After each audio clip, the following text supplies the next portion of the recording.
Bien, bonjour. Je me présente Rassaniti.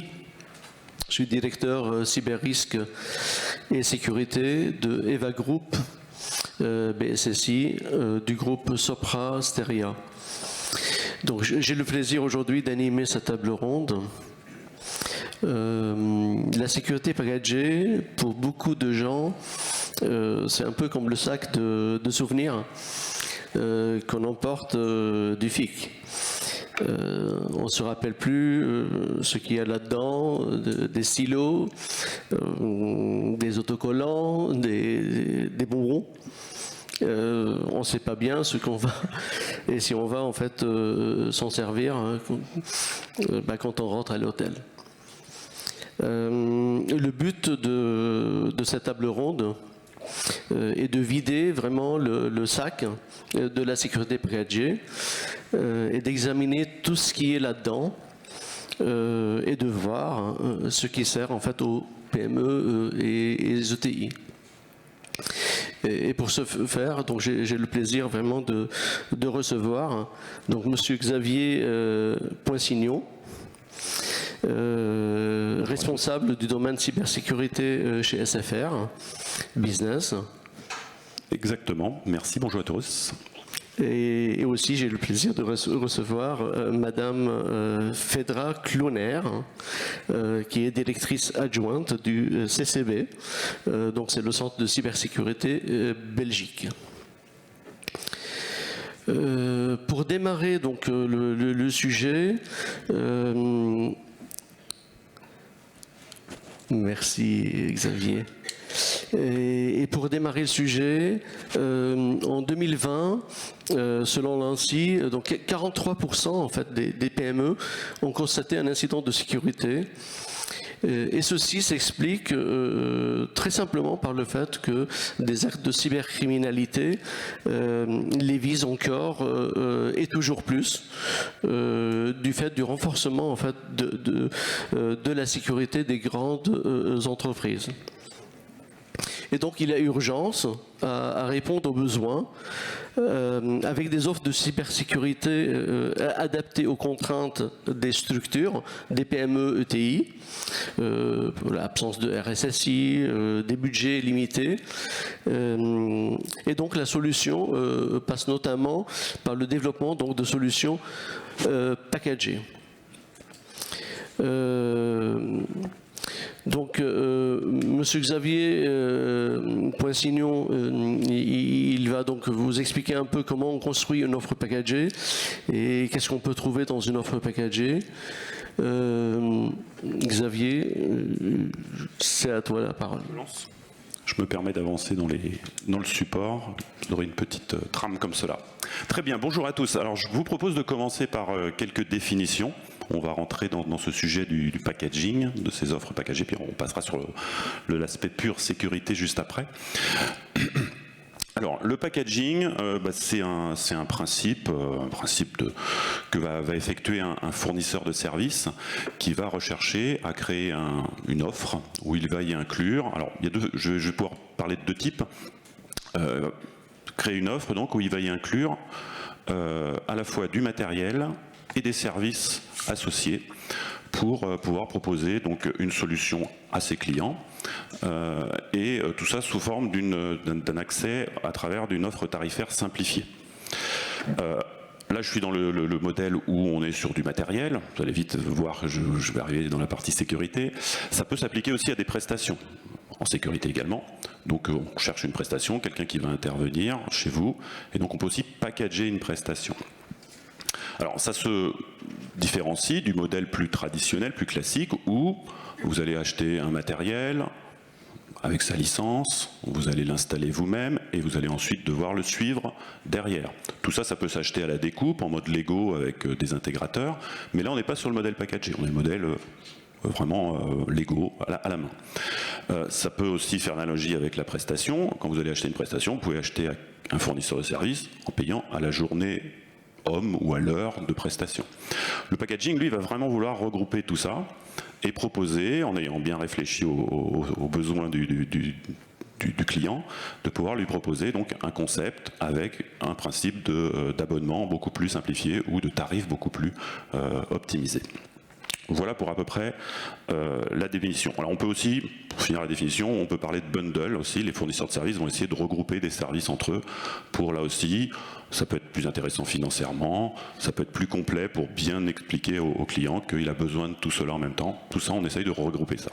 D'où ma petite analogie un peu au sac du FIC ou disons au carton qui regroupe tous ces services-là. Alors comment le fournisseur de services va construire une offre packagée ?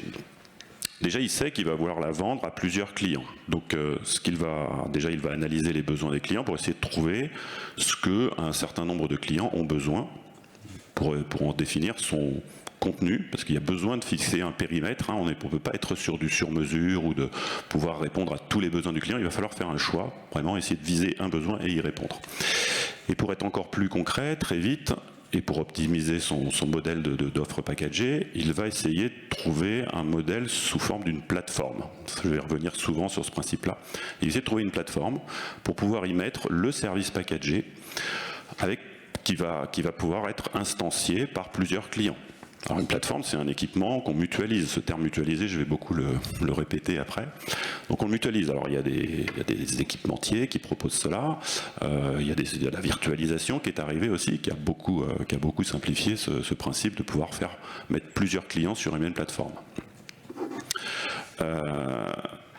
Il va aussi pouvoir mutualiser les équipes qu'il y a derrière, puisque comme on sait que c'est le même service qui est proposé à plusieurs clients, on peut mettre une équipe centrale, mutualisée, qui va faire à peu près toujours le même travail. Donc là, on gagne aussi en efficacité, on gagne en coût, et ça va toujours pouvoir proposer un tarif plus intéressant. C'est un peu le sujet d'aujourd'hui, c'est d'arriver à rendre des services qui pourraient être compliqués si on veut les faire à la main en mode Lego, et les rendre accessibles à des budgets plus limités. Donc on mutualise techniquement avec la plateforme, on mutualise les équipes. On va aussi simplifier le travail de ces équipes-là en travaillant sur de l'automatisation, sur des templates, pour que, comme on sait qu'on a défini un cadre d'offre, on sait qu'il y aura toujours à peu près la même chose à faire. Donc on peut pré-documenter les choses. On n'est pas à se dire, tiens, je vais faire quelque chose spécifique à ce client ou à celui-là. On industrialise les choses. Alors ça amène peut-être une certaine contrainte aussi, il faut le savoir. C'est-à-dire que le client, il ne va pas pouvoir faire ce qu'il veut avec l'offre packagée. Il va devoir se contenter du périmètre. Alors, le meilleur des fournisseurs de services, c'est de faire un périmètre le plus large et le plus flexible possible, mais il y aura forcément quand même des contraintes. Il y aura toujours une différence par rapport à posséder soi-même son équipement et d'être complètement libre de faire ce que l'on veut dedans. Mais l'objectif, c'est d'arriver à être en adéquation avec le niveau de besoin de la cible auquel on va proposer ce service-là. Donc voilà pour le modèle des offres packagées. Alors ça s'applique à tous les domaines, là je suis resté généraliste. Si on rentre justement maintenant dans le domaine de la cybersécurité, déjà on peut essayer de comprendre quel est l'enjeu aujourd'hui de ces entités auxquelles on va vouloir proposer les offres. Donc c'est vrai que les offres packagées, ça va convenir plutôt aux PME et aux ETI. Les grands comptes, eux, ils sont encore à pouvoir se payer ou pouvoir avoir l'exigence de faire vraiment ce qu'ils veulent et de faire du sur-mesure. Alors, la réalité de la sécurité aujourd'hui, en fait, au niveau des services de sécurité ou des solutions de sécurité, il faut noter que de plus en plus, parce qu'il y a l'évolution de la menace qui s'est extrêmement sophistiquée, les solutions de sécurité, elles aussi, elles se sont sophistiquées. Donc c'est encore plus dur à devoir gérer, si on veut le faire soi-même, une solution de sécurité. Et en plus, elle fonctionne beaucoup parce que la menace est dynamique, elle arrive en permanence, elle évolue en permanence. Beaucoup de solutions de sécurité utilisent un principe de base de connaissances pour pouvoir identifier une menace changeante. On parle de base d'antivirus, base de filtrage d'URL, en permanence se créent des nouveaux virus, en permanence se créent des nouveaux sites qu'il faut savoir s'ils sont sains ou pas sains. Donc on a tout ce principe de fonctionnement dynamique de la solution, puisque l'éditeur fournit sa base de connaissances qu'il travaille en temps réel, et il faut que l'équipement de sécurité soit connecté à cette base. Et c'est très important, parce que s'il y avait le moindre sujet où la connexion ne se ferait plus, la mise à jour ne se ferait plus, et bien immédiatement on redérive très vite dans un état d'insécurité parce que le nouveau virus, s'il ne sera pas découvert, ou le nouveau site dangereux hébergeant un virus sera autorisé parce qu'il n'est pas dans la blacklist qu'il faut bloquer. Alors pourquoi j'en viens à toutes ces histoires-là? C'est surtout pour montrer que gérer aujourd'hui un équipement de sécurité, c'est très très lourd. Ça demande vraiment une rigueur très forte. Et justement, quand j'en viens à la réalité terrain, nous on constate beaucoup de nos clients qui, lorsqu'on les interroge sur voilà, qu'est-ce que vous avez en sécurité aujourd'hui?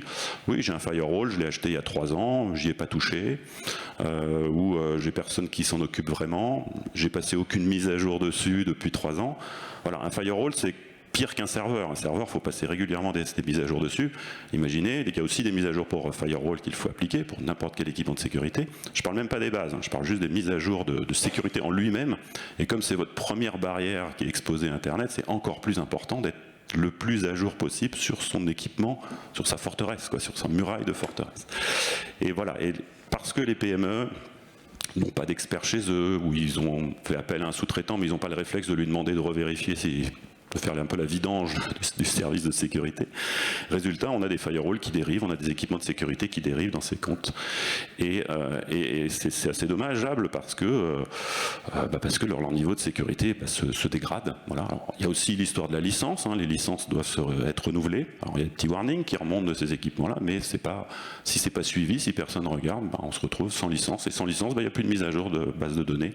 Et donc, les virus passent, les nouveaux virus passent. J'ai parlé des mises à jour, voilà. Et donc ce qui va être intéressant, et c'est là où les fournisseurs de solutions packagées vont inclure ces services de maintien en conditions opérationnelles, de suivi important de la sécurité de ces solutions. Alors, donc, on en arrive donc à ce que va rechercher donc justement ces entités.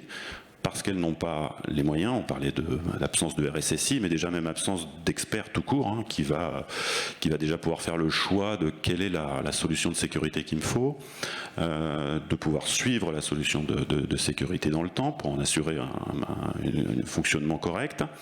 Il y a des histoires de capacité d'investissement. Je vous disais que le modèle de l'offre packagée, c'est de proposer ça très souvent sous forme d'un abonnement, donc c'est plus pratique de pouvoir payer un petit abonnement par mois plutôt que de devoir investir 1 000 €, 10 000 € dans un firewall avec son installation, etc. Donc ça va jouer aussi dans le choix de passer dans le mode packagé. Le temps y est consacré, j'en ai parlé. Il y a des entreprises peut-être plus un peu plus grosses comme les ETI qui font très vite le choix de dire bon, j'ai aucune chance d'avoir une expertise chez moi. En plus, on sait la pénurie des ressources en cybersécurité aujourd'hui. Les salaires sont assez élevés et puis la disponibilité sont très chassées, donc évidemment vaut mieux peut-être même pas essayer d'avoir ces ressources chez eux, donc il faut faire cette démarche d'externalisation quasi obligatoire. Et je voulais terminer dans cette partie-là sur l'aspect coût caché justement, parce que toute cette maintien en conditions opérationnelles, si quand même l'entreprise veut être sérieuse et veut l'assurer, il ne faut pas que quand elle compare le prix d'une solution packagée qu'on va lui proposer par rapport en se disant moi je vais acheter moi-même le matériel et puis je vais le gérer. Déjà elle ne va pas le faire parce qu'elle n'aura pas le temps. Et puis si elle voulait l'activer parce qu'elle se dit il faut quand même que je le mette à jour, et ben c'est ces interventions multiples de son prestataire qu'elle va faire intervenir au cas par cas qui vont vraiment renforcer la copie à la fin. Et quand on fait le bilan sur 3 ans ou 5 ans, on peut se rendre compte que la différence de prix, finalement, tout ce qu'on avait oublié qu'il fallait faire pour obtenir à jour sa solution est importante. J'aime bien utiliser une analogie, c'est avec la voiture.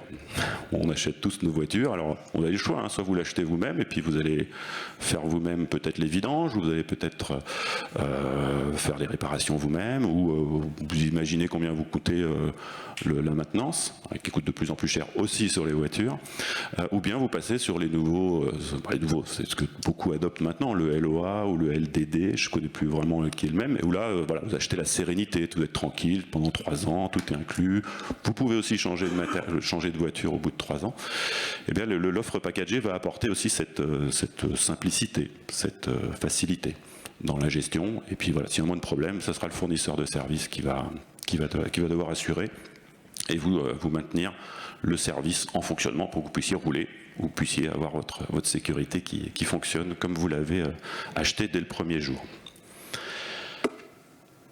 Alors, du coup, si dans le monde de la sécurité, qu'est-ce qu'on retrouve comme une solution packagée de sécurité? Donc on va trouver un service. Alors il n'y a pas une solution packagée qui fait tout, hein. C'est X services de sécurité packagés que vous allez devoir sélectionner, qui vont remplir différentes fonctions de sécurité. Je vais en présenter quelques-unes. Ça va être très souvent proposé sous forme d'un abonnement, donc avantage, pas d'investissement initial.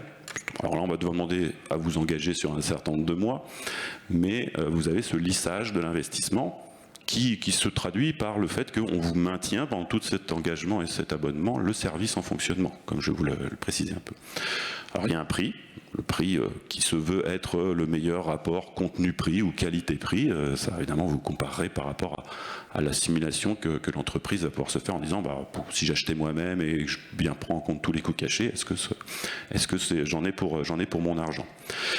Il y a évidemment le support, et ça c'est important, on essaye de bien toujours nous mettre en avant que dans une offre packagée, il y a le support qui est inclus, parce que là aussi, une solution de sécurité, ça peut bugger, on veut peut-être faire une configuration qu'on n'arrive pas à faire parce qu'il faut la rendre compatible avec la version de Windows machin, le solution d'email bidule, et résultat, on est devant sa console, et quand on est tout seul, quand on a voulu acheter sa voiture tout seul, on peut se retrouver à devoir appeler un centre de support, pas prioritaire, etc.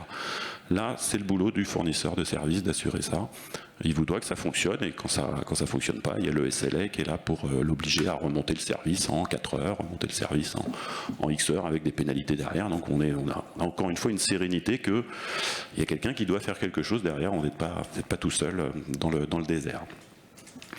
Le suivi, j'en ai un peu parlé, le fait que dans les offres packagées, vous êtes en attente que le fournisseur vous mette à jour l'antivirus, s'assure que l'antivirus est toujours à jour, vous mette à jour les patchs de sécurité. Alors, il a le droit d'avoir son petit délai pour pouvoir appliquer et valider. Par contre, vous ne pouvez pas demander à avoir toujours la toute dernière. Alors, vous ne pouvez pas. Vous allez avoir du mal à avoir la toute dernière version, parce que là aussi, le fournisseur de service, lui, est là pour vous apporter un service stable, donc il ne va pas, il va devoir qualifier à chaque fois les nouvelles versions. Donc vous ne pourrez pas avoir la toute dernière version tout de suite.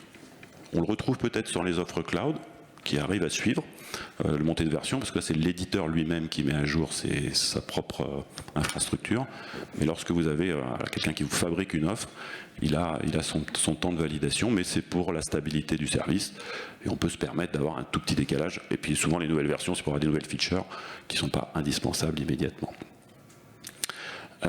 Et donc les quelques compromis, je l'ai un petit peu évoqué, c'est voilà, vous avez tous ces bénéfices qui s'accumulent, vous avez ce lissage, tout le inclus, tout le suivi, mais évidemment vous ne pourrez pas tout faire dessus. Voilà, donc si vous êtes très bricoleur, il y a peut-être quelques limitations qu'une offre packagée va peut-être vous limiter, mais encore une fois, il faut sous-peser entre tout ce que ça inclut, et si je devais tout faire moi-même pour avoir cette liberté, est-ce que je m'en sortirais?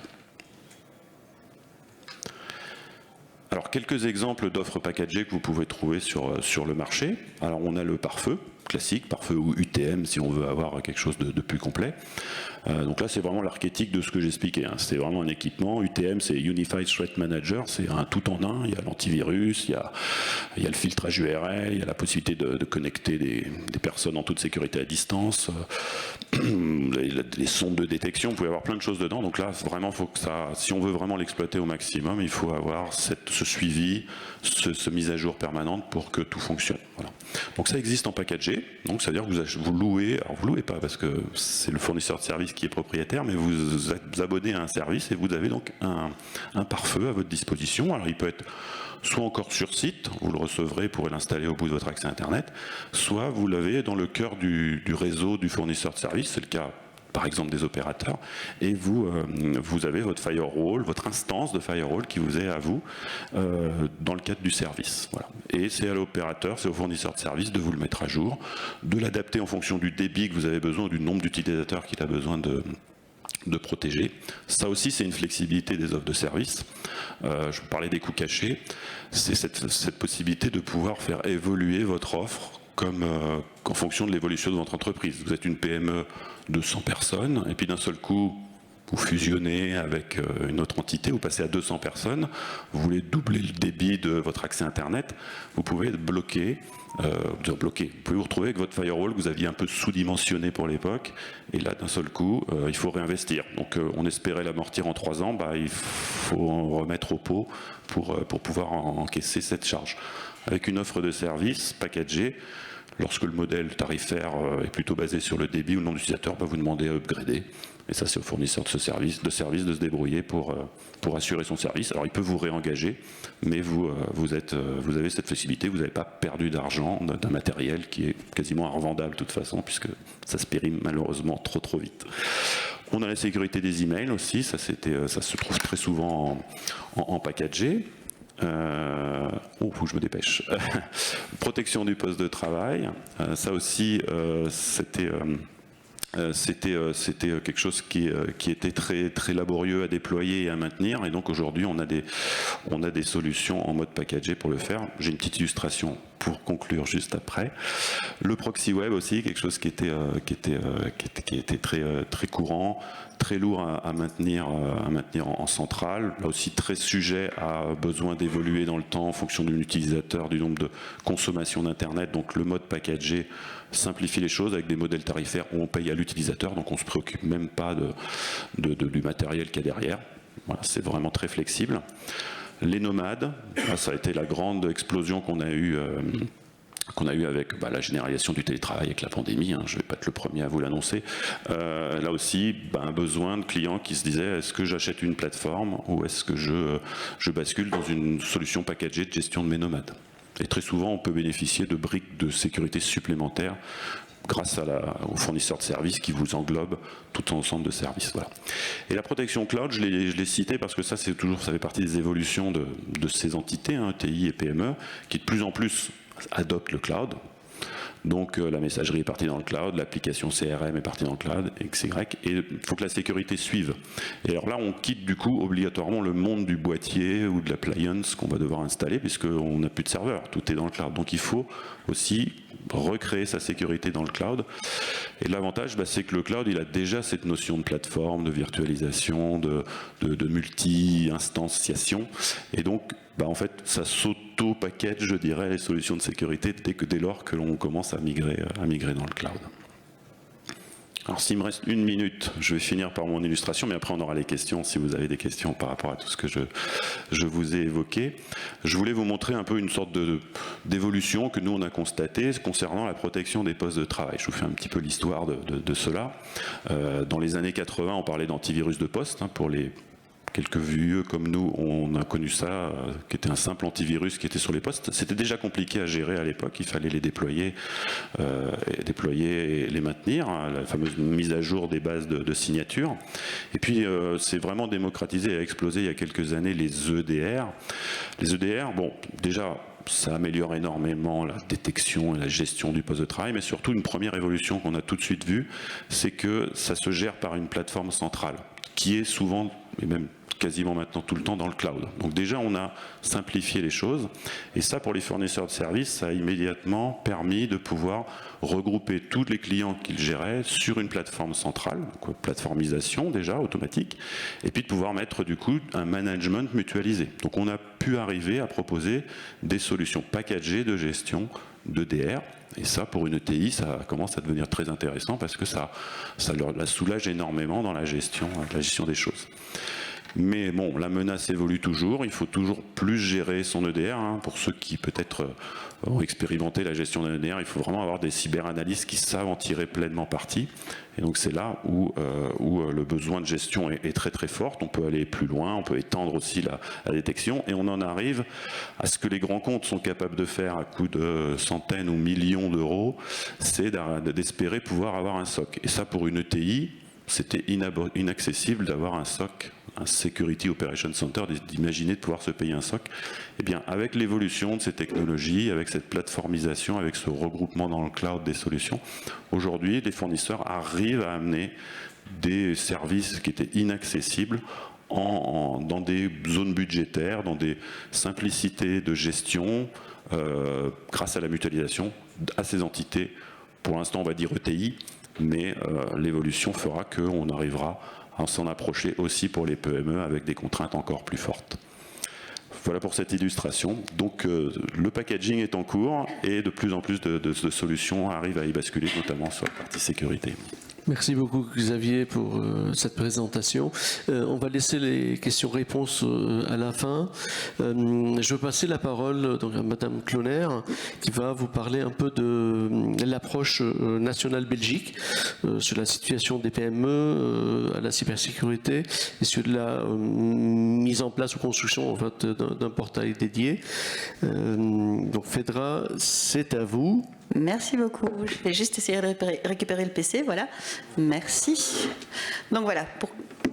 Ça marche ? Ouais. Super. On y est. Donc, juste pour mettre en contexte un peu, qu'est-ce que c'est le CCB, donc le Centre pour la cybersécurité Belgique. On est un peu, même carrément, l'équivalent de l'ANSSI française, mais en Belgique. Donc, on offre plus ou moins le même type de service, on a plus ou moins le même type de mission, mais on est beaucoup plus petit. C'est la Belgique. Donc, on existe depuis 2014 maintenant. Bon, je ne vais pas vous exposer tout ce qu'on fait, mais quand même, vous exposer peut-être un tout petit peu l'évolution des services qu'on propose en fait pour les entreprises, pour les organisations et plus spécifiquement pour les PME. Depuis avril 2019, on est aussi le CERT national et l'autorité nationale qui est en charge en fait du monitoring et de la mise en place de la directive NIS, qui ne concerne pas encore totalement les PME, enfin pas toutes, mais qui vont en concerner, puisqu'on est dans le cadre d'une évolution de la directive NIS vers une NIS 2, il y a beaucoup plus de PME évidemment qui seront concernées par toutes ces histoires et qui vont devoir se sécuriser. Et c'est là effectivement que ça risque de poser un tout petit problème ou pas. Donc, que fait le CCB ? Donc, on implémente la stratégie belge en matière de cybersécurité. On coordonne en fait tous les acteurs qui, d'une manière ou d'une autre, ont un rôle à jouer en matière de cybersécurité en Belgique. Donc, on coordonne, donc on n'oblige personne à faire quoi que ce soit. Ça, c'est aussi un peu une caractéristique un peu belge, on ne va pas se mentir. Et les acteurs de la cybersécurité, c'est les acteurs institutionnels, mais c'est aussi mettre autour de la table les représentants du secteur privé, du secteur public, du secteur académique, etc., etc. On passe beaucoup de temps, avec pas beaucoup de personnes, sur tout ce qui est l'adaptation du framework réglementaire, et on va pas se mentir, l'Europe est très très active en termes de mise à disposition de framework réglementaire, donc on travaille énormément sur ce genre de choses-là pour le moment. On s'occupe de tout ce qui est gestion de crise, etc., etc. L'implémentation de standards, de guidelines et pour les institutions publiques, etc., etc., etc. En fait, bref, contrairement à l'ANSSI, l'ANSSI, en fait, comme je l'ai compris, et ça a été confirmé à plusieurs reprises, s'occupe essentiellement des EVI, des administrations, ce genre de choses-là. Au niveau du CCB, en fait, on est censé s'occuper de tout le monde. Donc ça veut dire effectivement les administrations, les opérateurs de services essentiels, les infrastructures critiques, les entreprises, mais aussi les citoyens. Bon, évidemment, on n'offre pas le même type de service pour Madame Tartampion que pour une infrastructure critique. C'est évident, si Madame Tartampion est victime d'un mail de phishing, non, le CERT, les pompiers du cyberespace, ne vont pas venir chez Madame Tartampion pour intervenir sur son mail de phishing. Donc on met en place tout un tas d'actions en définitive pour ces différents publics cibles. Et alors, jusqu'à peu de temps, en fait, on avait aussi un certain nombre d'actions pour les entreprises. Donc ces actions, c'était essentiellement la diffusion de policies, de guidelines, comment implémenter votre plan de sécurité, par exemple, comment mettre en place une véritable sécurité de l'information, une cybersécurité, mais on se limitait plus ou moins à ce genre de choses-là. On s'est rendu compte que, oui, pour les PME, on avait aussi des actions un peu spécifiques. On avait fait un petit guide pour les PME avec des règles à respecter en matière de sécurisation, pour un niveau basique, un niveau plus avancé. On avait fait des petits webinaires, tout ça, c'était super sympa, mais c'était pas très suffisant en fait. Alors ici j'ai tout un florilège de chiffres qui donnent un peu la situation des PME en Belgique, mais je pense que c'est un peu la même chose en fait dans tous les pays de l'univers. La PME de manière générale n'est pas totalement bien sécurisée pour tout un tas d'excellentes raisons. Vraiment. Donc c'est pas vraiment, le but n'est pas vraiment de jeter la pierre en disant les PME font un travail de merde, c'est faux. Les PME, elles ont un peu autre chose à faire en fait et elles n'ont pas totalement les ressources non plus pour se sécuriser de manière adéquate. Donc, j'ai repris des chiffres de l'ENISA, j'ai repris des chiffres de certaines études menées chez nous par des fédérations, genre Agoria, des assureurs et ce genre de choses-là, qui donnent une idée un petit peu complète, parfois contradictoire, mais bon, l'idée de base, c'est la PME n'est pas très bien protégée. Ça, c'est l'idée de base sur effectivement comment ça se passe au niveau PME en Belgique. Donc, en Europe, mais ça, c'est des chiffres qui sont sortis il y a 15 jours, je pense, qui ont été diffusés par Europol, quelque chose comme ça. 30% des PME sont victimes de cyberincidents. Il n'y a pas que les PME qui sont victimes de cyberincidents, on en est totalement conscient. Il y a les administrations aussi, on en sait quelque chose aussi un peu partout. La Belgique est un pays de PME, donc 98% des entreprises en Belgique, ce sont des PME, donc on a plutôt intérêt à faire gaffe. Parce que si on ne les protège pas, ben on ne protège pas la Belgique. Donc ça, c'est assez simple, le constat. 2020, ça a été une année un peu pourrie, on ne va pas se mentir, avec le Covid, le télétravail, tout ça. Alors déjà, dans les grandes administrations, dans les grandes entreprises, tout ça, ça n'a pas été évident. Mais alors, dans les PME, c'était pas totalement évident non plus, parce que bon, elles n'étaient pas équipées. Je veux dire, certains ont utilisé leur ordinateur personnel pour commencer à traiter leurs trucs de PME. Et fatalement, comme la sensibilisation et la maturité n'est pas toujours absolument incroyablement optimale au niveau des PME, ça a foutu un peu le bordel au niveau sécurité. Il y a seulement 22% des PME belges et des très petites PME qui sont protégées par un professionnel IT en interne ou même en externe. Donc effectivement, il n'y a pas encore totalement de culture de la sécurité au niveau des PME, même si ça s'améliore vraiment. Donc voilà. 8 entreprises sur 10 ont été victimes d'une tentative. Donc ne me faites pas dire ce que je n'ai pas dit.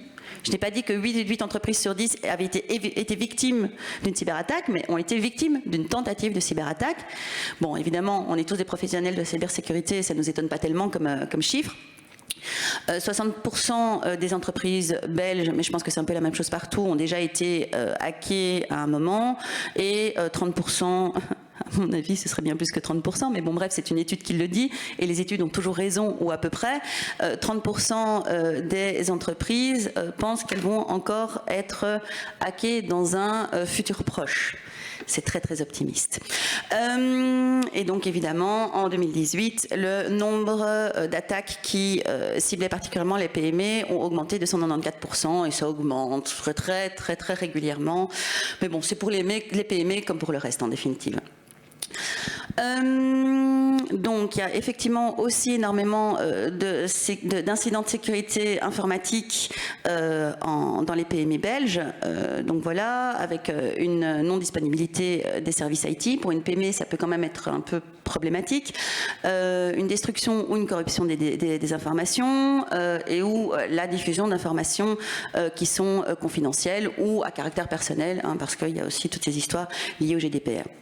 Les micro-entreprises ont aussi, alors les 10% là aussi, plus de 10% des micro-entreprises ont eu un incident de cybersécurité. Enfin, tous ces chiffres sont vraiment super cool, mais évidemment, ces chiffres, c'est vraiment la partie visible de l'iceberg en définitive, parce qu'il y a beaucoup de PME en définitive qui nous disent rien, et en définitive, a priori, le CCB s'occupe plus particulièrement, en tout cas pour ce genre de choses-là, des infrastructures critiques, des administrations et ce genre de choses-là. Donc il y a beaucoup de PME qui nous disent rien, il y a beaucoup de PME qui savent pas non plus, il y a beaucoup de PME qui sont victimes, qui savent pas trop quoi faire, ce genre de choses-là, et en fait on ne sait pas vraiment quels sont les chiffres totalement officiels à ce niveau-là. Donc, je continue avec les chiffres où on a compris en fait que tout le monde est vraiment pas très bien sécurisé. Mais donc voilà. Ce qui est intéressant aussi, c'est le prix en fait d'un cyberincident. Parce qu'il y a effectivement un certain nombre d'études qui montrent que la plupart du temps, le prix d'un cyberincident est particulièrement sous-estimé. C'est effectivement un serveur qu'il faut remplacer, ceci, mais il y a tous les coûts qui vont autour en définitive. Donc c'est le fait, la non-disponibilité d'un service. Si on fait du commerce en ligne, c'est le fait qu'on n'ait pas pu vendre pendant un certain nombre de jours / de semaines, enfin ce que vous voulez. Donc il y a effectivement, c'est vraiment une situation très très compliquée. Donc il est très très difficile pour les victimes d'estimer le coût total d'un incident de cybersécurité, encore plus pour les PME, parce que voilà. Donc alors comment est-ce qu'on peut protéger les PME? Alors on a essayé plein de trucs, hein, donc vraiment, donc avec plusieurs autres administrations, dont le ministère de l'économie par exemple, avec des fédérations d'entreprises. On a organisé, enfin ça fait des années qu'on organise des séminaires, des formations, des webinaires, ce genre de choses-là, des trucs vraiment très sympas. Mais alors on s'est rendu compte que ça marchait un peu moyen, parce que les PME, la plupart du temps, elles sont vraiment concentrées sur leur business. Et elles n'ont pas le temps d'envoyer la personne qu'elles n'ont pas, souvent, dans ce genre de séminaire, en fait, pour savoir quels sont les dangers, pour savoir comment se protéger, pour savoir que la cybermenace, c'est mal, enfin, ce genre de choses-là. Donc c'est un problème qu'on a rencontré avec les PME. On a un certain mal à les toucher. Donc, on a décidé au CCB, avec notre approche toujours un petit peu pratico-pratique, on a décidé de mettre en place un truc vraiment très pratico-pratique en fait.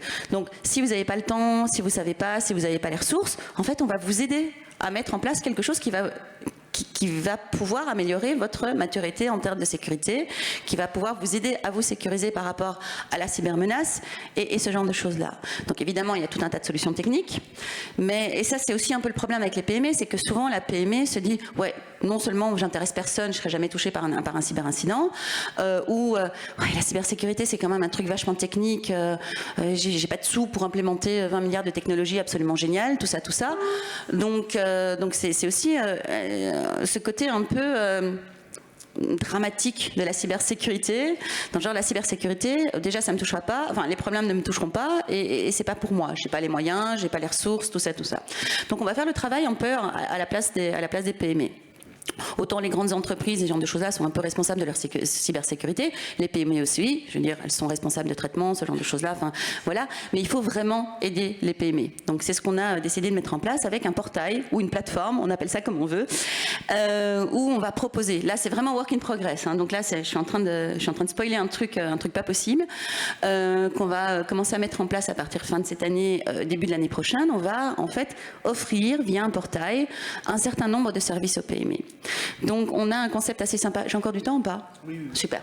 On a un concept assez sympa au niveau du CCB qui est pas le spear phishing mais le spear warning. Donc ça veut dire que au lieu d'avoir des phishing qui sont ciblés, nous on a des notifications de problèmes qui sont ciblés. On paye cher et vilain, vraiment très cher et très vilain, tout un tas de sources d'informations. Mais aussi, on a aussi tout un tas de sources d'informations qu'on a de manière gratuite avec nos partenariats et enfin, il y a toute la communauté qui partage beaucoup d'informations. Et donc, dans ces informations qu'on reçoit, on reçoit énormément d'informations sur des adresses IP qui sont infectées, qui sont vulnérables, ce genre de choses-là. Et ces informations, il faut en faire quelque chose. Donc le but, en fait, c'est justement de faire en sorte que les PME consentantes, bien évidemment, parce que le consentement est très important dans cette histoire, nous donnent en fait leur range IP, et qu'effectivement, quand nous, on a des informations qui concernent leurs adresses IP, on leur dit, attention, là, chez vous, pour le moment, il y a un problème. Vous avez effectivement cette IP qui est vulnérable, cette IP qui est infectée, ce genre de choses-là. Vous devez faire quelque chose. Alors la bonne nouvelle aussi, c'est qu'on ne va pas leur dire que vous avez un problème et on ne va pas les lâcher dans la nature en panique. Non. Le but aussi, c'est justement de leur dire ce qu'elles doivent faire pour remédier le problème. Vous devez effectivement installer telle mise à jour, vous devez faire ci, vous devez faire ça, ça concerne tel type de menace. Si j'étais vous, je ferais ça. Donc ça, c'est un des premiers services qu'on va leur offrir. On va les aider aussi à mettre en place leur politique de sécurité, parce que c'est pas nous qui allons mettre en place leur politique de cybersécurité. Là, elles peuvent danser sur leur tête, mais quoi qu'il en soit, on peut les aider à le faire. Donc on va vraiment mettre à disposition des policies. Voilà, une politique de cybersécurité, ça doit contenir ça, ça doit contenir ça, ça doit prendre en compte non seulement des aspects techniques, mais des aspects organisationnels, vraiment. Ça doit aussi prendre en compte tous les aspects liés aux ressources humaines. Ça doit aussi prendre en compte, et plus que tout, le facteur humain, parce que c'est ça aussi, en fait, qu'on doit démystifier un peu. C'est, oui, la cybersécurité, les cybermenaces, c'est un vrai problème humain, ou une vraie opportunité, on appelle ça comme on veut. C'est un vrai problème humain à l'origine, parce qu'il y a beaucoup de PME, en définitive, qui ne sensibilisent pas du tout leurs utilisateurs à la problématique cyber. Et au phishing, le fameux phishing, toujours 80%, origine de 80% des cyberincidents, tout ça. Alors, ce qu'on fait aussi, c'est de la sensibilisation, c'est en ami, c'est de la mise à disposition aussi toujours de webinaires, de formations, ce genre de choses-là. Et alors, on va leur permettre aussi d'évaluer leur degré de maturité. Parce que c'est un peu ça aussi, c'est que la plupart du temps, en fait, elles savent pas, elles veulent peut-être pas savoir, ça c'est un autre problème, mais elles savent pas quel est leur degré de maturité. Donc on est en train de finaliser là un genre de self-assessment assez simple, mais assez sérieux quand même, pour qu'elles aient une idée de leur niveau de maturité, mais à différents niveaux. Donc on se base sur l'ISO 27001 et sur le NIST, parce que c'est l'ISO 27001 et le NIST et que c'est super cool, et c'est le plus pratique et enfin, ce sont des standards. Et ainsi, elles pourront avoir une idée de où ça coince pas, et si ça coince, qu'est-ce qu'on peut faire pour que ça coince moins. Donc ça, c'est ce qu'on leur propose également. Et alors, avec à terme, l'idée, en fait, pour les PME qui ont un niveau de cybersécurité assez élevé, de leur donner un genre de label. Ça va. Pour leur dire, ok, vous avez bien fait votre boulot, vous êtes sécurisé de manière correcte. Bon, alors évidemment, un label qui sera le label, parce que là on parle de self-assessment, mais lorsqu'on donnera le label, mais c'est notre rêve, hein, donc est-ce que ça va se faire? Je n'en sais rien, mais en tout cas, on est dans cette optique-là. C'est évidemment, le self-assessment sera vérifié, tout ça, par des gens qui pourront dire, effectivement, c'est pas du bullshit, vous avez dit la vérité, vous êtes sécurisé. Et ce label pourra aussi leur donner un genre de valeur auprès de leurs clients, un genre d'avantage compétitif, ce genre de choses. Donc ça, c'est très très important. Et alors évidemment, tout ce qui est Cyber Security Act et compagnie, certification, là, dans nos rêves vraiment les plus fous, le label, à un moment ou à un autre, on voudrait en faire une certification. Bref, comme la France fait en fait. Donc pour nous, ça part un peu foufou toutes ces histoires. Donc moi, c'est le genre de choses qui m'éclatent un peu. Mais on voudrait arriver avec ce genre de choses-là. Et tout ce qui est Cyber Security Act, en fait, va nous donner l'opportunité, en fait, d'arriver à ce genre de choses. Et aussi, un service qu'on va offrir, et tout ça c'est évidemment aux frais du CCB, c'est un Quick Scan Report. Donc on va offrir la possibilité, on voudrait, donc tout ça c'est du conditionnel mais on avance bien, on voudrait aussi offrir la possibilité aux PME d'avoir un Vulnerability Scan tous les ans pour voir un petit peu où sont leurs problèmes. Et en même temps, il y en a plein qui existent sur le marché hein, et qui marchent très très bien. Mais là, on parlait d'offres packagées, on y est, tout est dans un brol, elles n'ont pas à chercher, tout ça. Et nous, évidemment, avec notre regard d'experts en cybersécurité, on va aussi leur offrir une possibilité pas très coûteuse, même pour nous, hein, parce qu'il y a des solutions qui sont vraiment pas très coûteuses pour tout ce qui est Vulnerability Scan, pour pouvoir les aider. Alors, à côté de ça, il y a aussi d'autres initiatives. Donc, il y a la coalition en Belgique qui rassemble des acteurs du secteur public, privé et académique, qui fait beaucoup de sensibilisation pour les PME, avec des packages pour la sensibilisation des gens, des PME, sur le phishing, sur les backups, sur les mises à jour, ce genre de choses-là, avec aussi des visuels qu'ils peuvent réutiliser en interne. Il y a le SPF Économie, donc le ministère de l'économie pour les Français, qui fait un genre de cyberscan, aussi un genre de petite évaluation, de self-assessment, mais vraiment très haut niveau, pour avoir vraiment une image très rapide de ce qui se passe bien et de ce qui se passe un peu moins bien chez elles. C'est vraiment, et ça c'est vraiment pour les très petites, jusque 50 utilisateurs. Et la région Wallonne aussi qui a un super projet qui s'appelle le Keep It Secure où en fait la région Wallonne finance en partie l'utilisation d'experts pour les aider dans la mise en place de mesures de sécurité, pour faire des audits et ce genre de choses. Et la Flandre fait la même chose.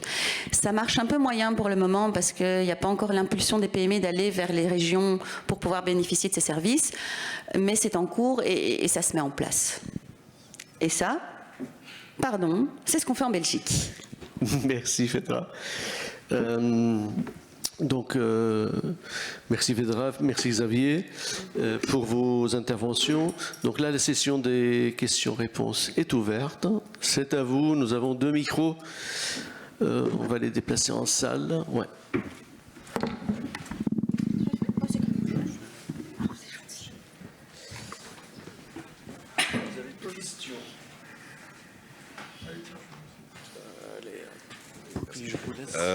La question est plutôt de votre côté, Xavier.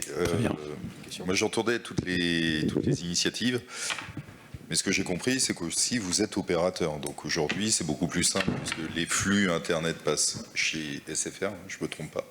Oui. Donc, vous pouvez proposer le service.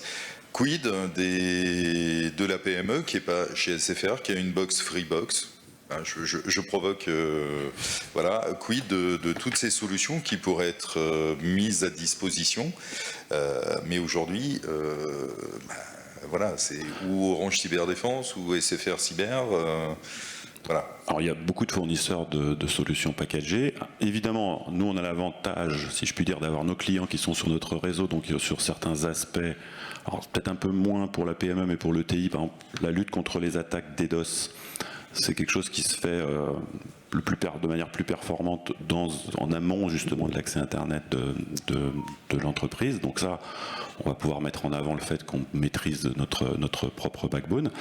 Mais il y a et on en développe nous-mêmes, il y a toute une gamme de solutions de sécurité qui sont dits OTT. Alors c'est encore des termes du jargon, mais over the network, on va dire, ou over the top. C'est-à-dire que c'est compatible avec tout opérateur. Donc on peut nous proposer, par exemple, une solution de firewall qui peut être compatible avec un accès d'un autre opérateur.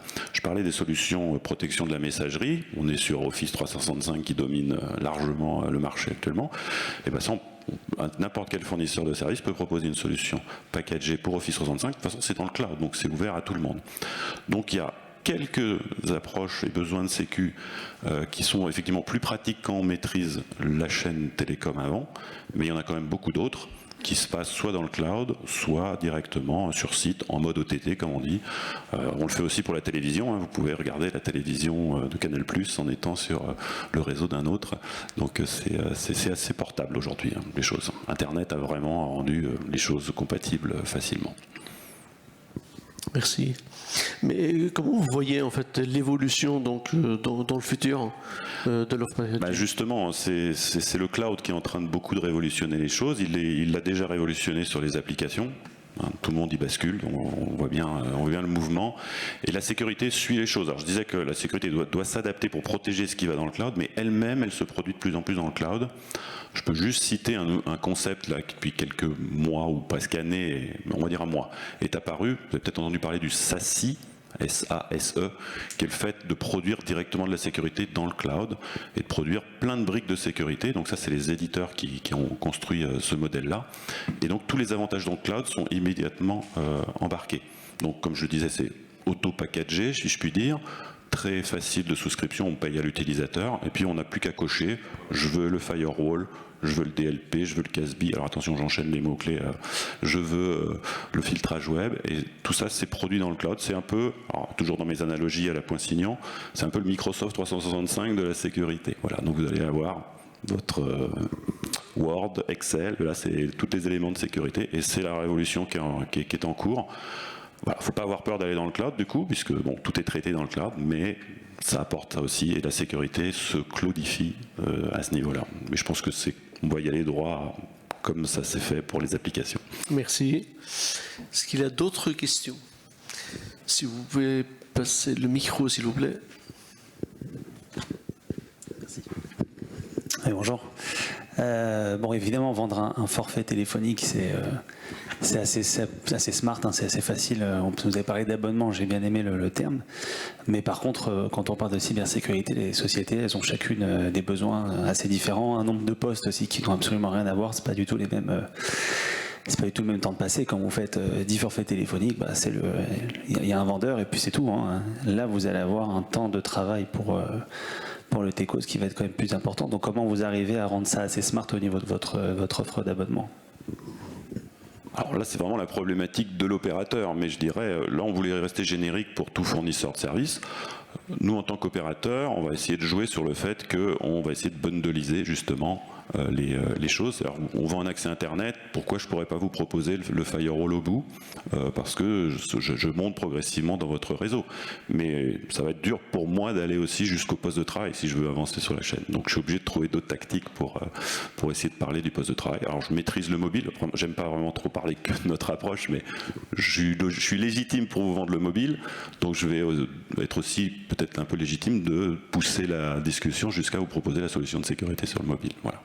Sur le cloud, c'est plus difficile, mais on essaye d'être le plus large possible. Encore une fois, il y a beaucoup de fournisseurs de services et vous, voilà, la concurrence fait son jeu et à vous de choisir, à l'entreprise de choisir celui qui l'intéresse. Ça peut être son fournisseur informatique qui sera légitime de fournir la sécurité des serveurs. Voilà, chacun joue sa carte évidemment. Mais tout le monde va pousser sur le modèle qu'on pourrait dire abonnement qui effectivement est un truc un peu d'opérateur. Merci. Est-ce qu'il y a d'autres questions? Alors, moi, si je vais reprendre, pardon, je vois en fait que c'est très très complémentaire les deux approches. Bon, vous, côté Belgique, mais côté France, c'est la même. Je considère que niveau sensibilisation, on est très mauvais. On est très en retard par rapport à d'autres pays. L'Argentine est extrêmement en avance. Canada, France, on est à la bourre. Vous l'avez dit aussi, Belgique, vous avez des initiatives, ça marche pas. Donc il faut qu'on arrive de plus en plus à sensibiliser, mais de l'école. Voilà, les gamins, les ados, les entreprises, de plus en plus, pour qu'elles se retournent vers des solutions packagées, pas packagées, hein, mais que la sécurité soit plus quelque chose d'inaccessible, c'est juste de l'hygiène numérique. 9 fois sur 10. Hein. Je laisse pas les clés sur le contact quand je descends de ma bagnole. C'est aussi con que ça, mais c'est juste ça. Voilà, donc je pense que pour vous aider, pour aider les entreprises et faire qu'il y ait beaucoup plus de solutions, il faut qu'on ait beaucoup plus d'initiatives de sensibilisation avec bon, Annecy, DGSI en France, cybermalveillance, etc. Mais ça semble, puis peut-être que aussi on ait un peu plus de facilité à déposer plainte, etc. Enfin que ça devienne naturel en définitive. Mais enfin moi je vois vraiment le avant et la sensibilisation, la solution, quoi. Oui, en fait, ça rejoint aussi ma question pour toi, Fedra. C'est comment, malgré tout, on va pouvoir réussir donc à toucher en fait les PME. Bon, on va peut-être pas aller visiter toutes les PME de Belgique, hein, parce qu'il y en a vraiment beaucoup. Mais justement, donc on va continuer à travailler effectivement sur cette histoire de sensibilisation des PME. Donc on va continuer. Mais comme on disait, sensibiliser les PME, c'est pas facile. C'est pas une volonté de ne pas pouvoir le faire, c'est une volonté, enfin c'est le fait aussi que les circonstances font que toucher une PME pour des raisons qui sont très légitimes, qui sont sans doute liées à nos campagnes de sensibilisation, mais aussi au mode de fonctionnement même de la PME, c'est compliqué. Je veux dire, souvent il n'y a pas de responsable informatique chez les PME qui peuvent venir assister ou qui peuvent être sensibilisés sur une problématique qu'ils ne comprennent pas. Par contre, ce qu'on constate aussi, c'est que, là on a fait un tableau un peu noir de l'histoire, c'est que quand même, pour les PME comme pour tous les autres types d'organisations publiques ou privées, on est de plus en plus conscient de la problématique cyber. Ça, c'est déjà la super bonne nouvelle. Alors nous, en Belgique, on sensibilise énormément, on sensibilise le citoyen, et ça marche merveilleusement bien. Vraiment, parce qu'on a des campagnes de sensibilisation qui sont super efficaces et en plus super drôles. Et a priori, un citoyen, c'est aussi un travailleur. Donc, on va aussi dans cette optique. Vous avez cybermalveillance, et je suis aussi méga fan de cybermalveillance, on ne va pas se mentir. Donc, on travaille énormément là-dessus aussi. Donc, notre sensibilisation du citoyen marche aussi pour le travailleur. Mais il y a la réalité du terrain qui fait qu'effectivement, la sensibilisation, de manière générale, c'est un peu compliqué. Ça va mieux, mais c'est un peu compliqué. Et c'est pour ça, si la sensibilisation ne marche pas, et donc concrètement, la PME en définitive, voilà, avec des solutions concrètes pour se sécuriser. Parce qu'on peut sensibiliser la PME sur le fait que la cybermenace, c'est vraiment un problème, sur le fait qu'il faut faire attention à ça, déjà leur expliquer pourquoi il faut faire attention, quel est l'enjeu, parce que souvent on leur dit « Mon Dieu, c'est affreux, faites attention à ça, parce que le phishing, le ransomware, ce genre de choses-là. » Mais je pense qu'il faut aussi leur expliquer très concrètement et dans un langage très clair aussi quelles sont les conséquences concrètes. Si vous donnez fuite, il y a des conséquences.